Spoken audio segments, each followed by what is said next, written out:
Mum was, in fact, neither cheeky nor a bitch.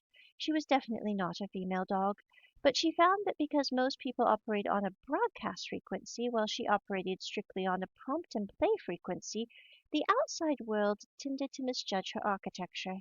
Furthermore, because most humans are indeed remarkably poor listeners, and Imam was a fiercely literal responder, the transmission lines often experienced severe interference. The analytical truth of the situation was quite simple. When the older British man had recommended she approach the counter, Dinmum had verifiably answered him twice to confirm that she had already executed that exact subroutine. He had not heard her. He had only heard his own voice, filled with the self-congratulatory desire to instruct another person to replicate his success. By Jove!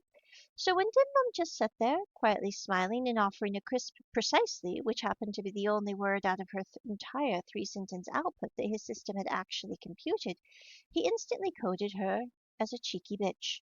In all likelihood, his internal files flagged her as being from Yorkshire.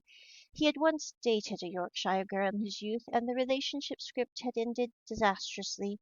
Because he had lacked the capacity to actually listen to Dinmum, his software simply took any woman he failed to comprehend who seemed remotely British in origin and dumped them into the Yorkshire folder. She, on the other hand, had heard him perfectly, processed his data, and remained entirely at peace within her own fortress.